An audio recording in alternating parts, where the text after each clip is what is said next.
പടച്ചതമ്പുരാനിൽ നിന്നുള്ള അടുപ്പം നമുക്ക് കിട്ടാൻ, അല്ലാഹുവിങ്കൽ നിന്നുള്ള തൃപ്തി നേടാൻ വേണ്ടത് പ്രധാനമായി പറഞ്ഞത് രണ്ട് കാര്യങ്ങളാണ്. സർവ്വ മുസ്ലിമീങ്ങളും ശ്രദ്ധിക്കേണ്ടുന്ന കാര്യം ഒന്ന്, അല്ലാഹ് നിർബന്ധമാക്കിയ കാര്യങ്ങളൊന്നും ഒഴിവാക്കരുത്, എല്ലാം കൃത്യമായി ചെയ്യണം. 5 നേരത്തെ നമസ്കാരം, അതുപോലെ തന്നെ വ്രതാനുഷ്ഠാനം റമദാനിൽ, അതുപോലെ തന്നെ കഴിവുള്ളവൻ, സാമ്പത്തികമായി കണക്കൊത്തവൻ നിർബന്ധമായും അവനോട് നൽകാൻ പറഞ്ഞിട്ടുള്ള സക്കാത്ത് നൽകൽ, അതുപോലെ തന്നെ ആയുഷ്കാലത്തിൽ ഒരിക്കലെങ്കിലും ഹജ്ജും ഉംറയും നിർവഹിക്കൽ. അങ്ങനെ ഇസ്ലാമികമായി ഒരുപാട് കാര്യങ്ങൾ നിർബന്ധമായി നമ്മളോട് ചെയ്യാൻ അല്ലാഹു പഠിപ്പിച്ചിട്ടുണ്ട്. പല കാര്യങ്ങളും അരുതേ എന്ന് പറഞ്ഞിട്ടുണ്ട്. ഇന്നമാ ഹറമ റബ്ബിയൽ ഫവാഹിശ മാ ളഹറ മിൻഹാ വമാ ബതന വൽ ഇസ്മ വൽ ബഗ്യ ബിഗൈരിൽ ഹഖ് എന്നിങ്ങനെ വിശുദ്ധ ഖുർആൻ പറയുന്നുണ്ട്. അല്ലാഹു നിഷിദ്ധമാക്കിയ ഒരുപാട് സംഗതികൾ അതിൽ എണ്ണി പറയുന്നുണ്ട്. ദുർമാർഗത്തിന്റെ ബാഹ്യവും ആന്തരികവുമായ എല്ലാ സ്വഭാവങ്ങളെയും, എല്ലാ പാപങ്ങളെയും, എല്ലാ വൃത്തികേടുകളെയും, എല്ലാ മോശത്തരങ്ങളിൽ നിന്നും വിട്ടുനിൽക്കൽ, അങ്ങനെ നിർബന്ധമായി ചെയ്യേണ്ടതെല്ലാം ചെയ്യുകയും ഹറാമുകളിൽ നിന്നെല്ലാം വിട്ടുനിൽക്കുകയും ചെയ്യുമ്പോൾ അല്ലാഹുവിലേക്ക് അടിമ അടുക്കുന്നു. ആ അടുപ്പം ഇങ്ങനെ പൂർത്തിയായി വരുന്നത് എപ്പോഴാണ്? ഈ നിർബന്ധമായ സംഗതികൾ ചെയ്യുന്നതിന്റെ പുറമെ സുന്നത്തായ കാര്യങ്ങൾ കൂടുതൽ കൂടുതൽ ചെയ്യുമ്പോൾ അല്ലാഹുവിലേക്കുള്ള അടുപ്പം നമുക്ക് കൂടുകയാണ്. അങ്ങനെ അടുപ്പം കൂടിക്കഴിയുമ്പോൾ റബ്ബ് നമ്മെ സ്നേഹിക്കുന്നു. ആ സ്നേഹത്തിന്റെ പൂർത്തീകരണം നമ്മിലേക്ക് അങ്ങ് ലഭിച്ചുകൊണ്ടിരിക്കുന്നു. ഇതിൽ നിന്നിപ്പോ എന്താ മനസ്സിലായത്? സത്യവിശ്വാസവും സൽക്കർമ്മവും പ്രവർത്തിക്കലാണ് അല്ലാഹുവിലേക്കുള്ള അടുപ്പം നേടാനുള്ള ഏകമാർഗം. കുടുംബം നന്നായതുകൊണ്ടും ഒരാൾക്ക് ഒരുപാട് സമ്പത്തുണ്ടായതുകൊണ്ടും വലിയ തറവാട്ട് പറഞ്ഞ ആളായതുകൊണ്ടൊന്നും പടച്ചോന്റെ അടുക്കൽ അടുപ്പം ലഭിക്കുന്നതല്ല. അല്ലാഹു സുബ്ഹാനഹു വ തആല സൂറത്തു സബഇന്റെ 37-ാമത്തെ ആയത്തിൽ ഇക്കാര്യം പറയുന്നു. വമാ അംവാലുക്കും വലാ ഔലാദുക്കും ബില്ലതി തുഖർരിബുക്കും ഇൻദനാ ഇല്ലാ മൻ ആമന വഅമില സ്വാലിഹൻ ഫഉലൈക ലഹും ജസാഉൽ ളിഅ്ഫി ബിമാ അമിലു വഹും ഫിൽ ഗുർഫാതി ആമിനൂൻ. വമാ അംവാലുക്കും വലാ ഔലാദുക്കും ബില്ലതി തുഖർരിബുക്കും ഇൻദനാ സുൽഫാ. വമാ അംവാലുക്കും, നിങ്ങളുടെ സമ്പത്തോ നിങ്ങളുടെ സന്താനങ്ങളോ നിങ്ങളെ നമ്മിലേക്ക് അടുപ്പിക്കുന്നവയല്ല. ഇല്ലാ മൻ ആമന വഅമില സ്വാലിഹാ, സത്യവിശ്വാസവും സൽക്കർമ്മവും പ്രവർത്തിക്കുന്നവർക്കൊഴികെ. അത്തരക്കാർക്ക് ഏറ്റവും ഇരട്ടി പ്രതിഫലമുണ്ട്. അവർ പ്രവർത്തിക്കുന്ന നിമിത്തം അവർ സ്വർഗീയമായ സുഖവാസങ്ങളിൽ നിർഭയരായി കഴിയുന്നവരുമായിരിക്കുമെന്നതാണ് ആയത്തിന്റെ ആശയം. അവിടെ മഹാനായ ഇബ്നു കസീർ റഹ്മത്തുള്ളാഹി അലൈഹി പറയുന്നു, ഇന്നമാ യുഖർരിബുക്കും ഇൻദനാ സുൽഫാ അൽ ഈമാനു വൽ അമലു സ്വാലിഹു. നമ്മിലേക്ക് നിങ്ങളെ അടുപ്പിക്കുന്ന സംഗതികൾ അൽ ഈമാനു, ഒന്ന് നിങ്ങളുടെ വിശ്വാസമാണ്, വൽ അമലു സ്വാലിഹു സൽക്കർമ്മവുമാണ്. സത്യവിശ്വാസം നമ്മൾ സ്വീകരിക്കുകയും ആ സത്യവിശ്വാസത്തിന്റെ ബഹിർപ്രകടനം എന്ന നിലക്ക് ധാരാളം സൽക്കർമ്മങ്ങൾ ചെയ്യുകയും ചെയ്യുക എന്നതും മാത്രമാണ് അല്ലാഹുവിലേക്ക് അടുക്കുവാനുള്ള ഏകമാർഗം. അപ്പൊ പടച്ചവനിലേക്ക് അടുക്കാനുള്ള മാർഗതാണ്. അല്ലാതെ വലിയ തറവാട്ടിലോ നല്ല പേരുള്ള ആളായതുകൊണ്ടോ അല്ലാഹുവിലേക്ക് അടുപ്പം ലഭിക്കുകയില്ല. അതല്ല പറഞ്ഞതാണ്. കുടുംബവും തറവാടും ആ രൂപത്തിലുള്ള പേരും പെരുമയുമൊക്കെ നിങ്ങളെ പരസ്പരം തിരിച്ചറിയാനുള്ള വകുപ്പുകൾ മാത്രമാണ്. അതൊന്നും അല്ലാഹുവിന്റെ അടുക്കൽ നിങ്ങൾക്ക് അടുപ്പം ലഭിക്കുന്ന കാര്യങ്ങളല്ല. മറിച്ച് ഇന്ന അക്രമക്കും ഇൻദല്ലാഹി അത്ഖാക്കും, നിങ്ങളിൽ ഏറ്റവും മാന്യൻ, നിങ്ങളിൽ അല്ലാഹുവിന്റെ അടുക്കൽ ഏറ്റവും മാന്യൻ, അത്ഖാക്കും, നിങ്ങളുടെ കൂട്ടത്തിൽ ഏറ്റവും സൂക്ഷ്മതയോടുകൂടി ജീവിക്കുന്ന മനുഷ്യനാകുന്നു, ഏറ്റവും തഖ്വയുള്ള മനുഷ്യനാകുന്നു. സത്യവിശ്വാസവും അതിനനുസരിച്ചുകൊണ്ട് ധാരാളം പ്രവർത്തനങ്ങളും ചെയ്ത് ധാരാളക്കണക്കിന് അമലുകൾ ചെയ്തുകൊണ്ട് റബ്ബിലേക്ക് ആരടുക്കുന്നുവോ അവരാണ് അല്ലാഹുവിങ്കൽ ഏറ്റവും മാന്യനും അല്ലാഹുവിങ്കൽ ഏറ്റവും സ്ഥാനമുള്ളവനും അവനാകുന്നു.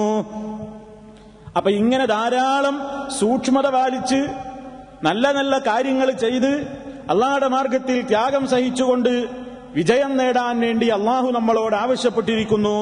സൂറത്തുൽ മാഇദയിലെ 35-ാമത്തെ വചനത്തിൽ കാണാം, യാ അയ്യുഹല്ലദീന ആമനുത്തഖുല്ലാഹ വബ്തഗൂ ഇലൈഹിൽ വസീലത വജാഹിദൂ ഫീ സബീലിഹി ലഅല്ലകും തുഫ്ലിഹൂൻ ഓ വിശ്വാസികളെ, നിങ്ങൾ അല്ലാഹുവിനെ സൂക്ഷിക്കണം. ദോഷങ്ങളൊന്നും ചെയ്യാതെ, ദോഷബാധ നിങ്ങൾക്ക് ബാധിക്കുന്നത് നിങ്ങൾ സൂക്ഷിക്കണം. വബ്തഗൂ ഇലൈഹിൽ വസീലത, നിങ്ങൾ അവനിലേക്ക് അടുപ്പത്തെ തേടണം. അല്ലാഹുവിങ്കലേക്ക് അടുക്കാൻ നിങ്ങൾ ശ്രമിക്കണം. വജാഹിദൂ ഫീ സബീലിഹി, അവന്റെ മാർഗത്തിൽ നിങ്ങൾ ത്യാഗം സഹിക്കാനും കഷ്ടത സഹിക്കാനും ബുദ്ധിമുട്ട് സഹിക്കാനും ഒക്കെ നിങ്ങൾ തയ്യാറാവണം. ലഅല്ലക്കും തുഫ്ലിഹൂന, നിങ്ങൾ വിജയികളാവാൻ വേണ്ടി. അപ്പൊ വിജയത്തിനുള്ള മാർഗം എന്താ? ഒന്ന്, ഹറാമുകളിൽ നിന്നൊക്കെ വിട്ടുനിന്നുകൊണ്ട് ദോഷങ്ങൾ സംഭവിക്കാതെ അള്ളാഹുവിനെ സൂക്ഷിക്കുക. രണ്ട്, അവനിലേക്ക് അടുപ്പം തേടുക, അവനിലേക്ക് അടുക്കാനുള്ള മാർഗങ്ങൾ ആരായുക. എന്താ മാർഗം? സൽക്കർമ്മങ്ങൾ ചെയ്യുക. ഇബ്നു കസീർ റഹ്മത്തുള്ളാഹി അലൈഹി ഈ ആയത്തിന്റെ വിശദീകരണത്തിൽ പറഞ്ഞു, ഖാല ഖത്താദ, ഇമാം ഖത്താദ റഹ്മത്തുള്ളാഹി അലൈഹി പറഞ്ഞു, ഐ തഖറബൂ ഇലൈഹി ബിത്വാഅതിഹി, സൽക്കർമ്മങ്ങൾ പ്രവർത്തിച്ചുകൊണ്ട് നിങ്ങൾ അല്ലാഹുവിലേക്ക് സാമീപ്യം നേടുവീൻ.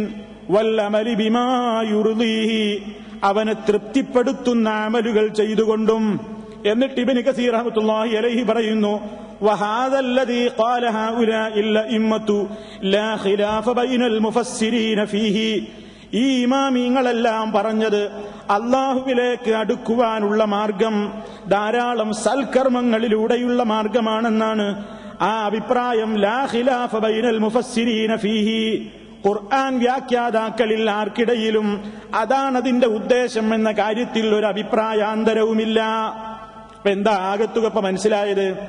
വിശുദ്ധ ഖുർആനും തിരുസുന്നത്തൊക്കെ നമ്മളോട് പറയുന്നു അള്ളാഹിനോടുള്ള അടുപ്പം നേടണം, പടച്ചവന്റെ സ്നേഹത്തെ നിങ്ങൾ പ്രതീക്ഷിക്കണം, അള്ളാഹുവിലേക്ക് നിങ്ങൾ ധാരാളമായി അടുത്തുകൊണ്ടിരിക്കണം. എന്താ അതിനുള്ള മാർഗം? അതിനുള്ള മാർഗം അള്ളാഹുവിന് ഇഷ്ടപ്പെട്ട നല്ല നല്ല കാര്യങ്ങൾ അധികരിപ്പിക്കുക. അങ്ങനെ സൽക്കർമ്മങ്ങൾ ധാരാളമായി അധികരിപ്പിച്ചുകൊണ്ടാണ് അള്ളാഹുവിലേക്ക് അടുക്കേണ്ടത്. ഇങ്ങനെ അള്ളാഹുവിന്റെ പേര് നേടാൻ വേണ്ടി നമ്മൾ ചെയ്യേണ്ടുന്ന കാര്യമാണ് ഇവിടെ തവസ്സുൽ കൊണ്ട് ഉദ്ദേശിക്കപ്പെടുന്നത്. ഈ തവസ്സുൽ ഓരോ മുസ്ലിമിനും നിർബന്ധമാണ്. ഇങ്ങനെ അള്ളാഹുവിലേക്ക് അടുക്കൽ എല്ലാവർക്കും നിർബന്ധമുള്ള സംഗതിയാണ്. പടച്ചതമ്പുരാന് പ്രീതി ലഭിക്കാൻ വേണ്ടി ധാരാളം അമല് ചെയ്യുക, വിശ്വാസം നന്നാക്കുക, സൽക്കർമ്മങ്ങൾ അധികരിപ്പിക്കുക, ഹറാമുകളിൽ നിന്ന് വിട്ടുനിൽക്കുക. ഇത് അള്ളാഹുവിലേക്ക് അടുക്കുവാനുള്ള നിർബന്ധമായ മാർഗമാണ് എന്ന് പരിശുദ്ധ ഖുർആനിന്റെയും തിരുസുന്നത്തിന്റെയും അടിസ്ഥാനത്തിൽ നമുക്ക് മനസ്സിലാക്കാൻ സാധിക്കും. അപ്പൊ പടച്ചതമ്പുരാനോടുള്ള പ്രീതിയും പൊരുത്തൊക്കെ ഉദ്ദേശിക്കുന്ന ആളുകൾ എന്താ വേണ്ടത്? സത്യവിശ്വാസം എന്താണെന്ന് പഠിക്കണം. എന്താണ് ഈമാൻ എന്നറിയണം. ആ ഈമാനിന്റെ പൂർത്തീകരണത്തിന് വേണ്ടി അള്ളാഹു അവനിൽ നിർബന്ധമാക്കിയ സംഗതികൾ ചെയ്യണം, സുന്നത്താക്കിയ കാര്യങ്ങളും ചെയ്യണം. അങ്ങനെ നമ്മൾ തഖ്വയോടുകൂടി ജീവിക്കുമ്പോൾ അള്ളാഹ് നമ്മളെ ഇഷ്ടപ്പെടും. ഇങ്ങനെ അള്ളാഹുടെ ഇഷ്ടം നേടണം. ഇനി സുഹൃത്തുക്കളെ, നമ്മൾ മനസ്സിലാക്കിയിരിക്കേണ്ട പ്രധാനപ്പെട്ട ഒരു വിഷയം എന്താണ്? നാം ഇവിടെ അല്ലാഹു സുബ്ഹാനഹു വ തആലയോട് പ്രാർത്ഥിക്കാറുണ്ടല്ലോ. അള്ളാഹിനോട് പ്രാർത്ഥിക്കുമ്പോൾ നമ്മുടെ പ്രാർത്ഥനകൾക്ക് പെട്ടെന്ന് ഉത്തരം ലഭിക്കാൻ വേണ്ടി നമുക്ക് ചില കാര്യങ്ങൾ മുൻനിർത്തി അള്ളാഹുവിനോട് ചോദിക്കാം. നമ്മൾ അള്ളാഹിനോടൊരു കാര്യം പടച്ചോനെ പുറത്തു തരണേന്ന് പറയുന്നതിന് പകരം ആ കാര്യം പറയുന്നതിന്റെ മുന്നോടിയായി ചില കാര്യങ്ങൾ മുൻനിർത്തുക. ഇന്ന കാര്യം മുഖേന ഞാൻ നിന്നോട് ചോദിക്കുന്നു എന്നിങ്ങനെ മുൻനിർത്തി പ്രാർത്ഥിക്കുക. അങ്ങനെ മുൻനിർത്തി പ്രാർത്ഥിക്കാൻ പാടുള്ള സംഗതികൾ ഏതൊക്കെയാണ്? അങ്ങനെ മുൻനിർത്തി പ്രാർത്ഥിക്കാൻ പാടില്ലാത്ത വിഷയങ്ങൾ ഏതൊക്കെയാണ്? ഇതാണ് നമ്മൾ മനസ്സിലാക്കേണ്ടത്. ഇവിടെ പ്രധാനമായും തർക്കമുള്ള ഒരു വിഷയമുണ്ട്. എന്റെ ശ്രോതാക്കൾ പഠിച്ചു വെക്കണം. അള്ളാഹുവോട് ദുആ ചെയ്യുമ്പോൾ നമുക്ക് അള്ളാഹുവിന്റെ മുമ്പിൽ മുൻനിർത്തി പറയാൻ പറ്റാവുന്ന സംഗതികളുണ്ട്, പറ്റാത്ത സംഗതികളുണ്ട്. സത്യവിശ്വാസികളായ ആളുകൾ പ്രമാണങ്ങളുടെ വെളിച്ചത്തിൽ പറയുന്നു, അള്ളാഹുവിനോട് ദുആ ചെയ്യുന്ന അവസരത്തിൽ ആ ദുആക്ക് കൂടുതൽ ഉത്തരം ലഭിക്കാൻ വേണ്ടി അള്ളാഹുവിന് ഇഷ്ടപ്പെട്ട നമ്മുടെ സൽക്കർമ്മങ്ങളും അള്ളാഹുവിന്റെ നാമങ്ങളും അള്ളാഹുവിന്റെ വിശേഷണങ്ങളും സത്യവിശ്വാസികളായ ആളുകളുടെ തന്നെ ദുആകളും മുഖേനയാണ് നമ്മൾ ചോദിക്കേണ്ടത്. അതല്ലാതെ ജീവിച്ചിരിക്കുന്നവരോ മരണപ്പെട്ടു പോയവരോ ആയ ആളുകളുടെ ഹക്ക് കൊണ്ടോ ജാഹ് കൊണ്ടോ ബർക്കത്ത് കൊണ്ടോ അല്ല നമ്മൾ ചോദിക്കേണ്ടത്. അങ്ങനെ ചോദിക്കുന്നതിന് പ്രാർത്ഥിക്കുന്നതിന് പ്രമാണങ്ങളിൽ രേഖയുമില്ല എന്ന് പറയുമ്പോ അതിൽ അഭിപ്രായ വ്യത്യാസം ഉടലെടുക്കുന്നു. അപ്പൊ തർക്കം തുടങ്ങി. ഒരു കൂട്ടർ പറയുന്നു ഹക്കും ജാഹും ബർക്കത്തും തന്നെ പറയണം. എന്റെ പാപം പൊറുക്കണേ മുത്തറസൂലിന്റെ ഹക്ക് കൊണ്ട്, ബദരീങ്ങളെ ഹക്ക് കൊണ്ട്, അല്ലെങ്കിൽ ഇന്നാളുടെ ഹക്ക് കൊണ്ട്, അമ്പിയൗലിയാക്കന്മാരെ ഹക്ക് കൊണ്ട്, ജാഹ് കൊണ്ട്, ബർക്കത്ത് കൊണ്ട് എന്ന് പറഞ്ഞിട്ട് ദുആ ചെയ്യുന്നു.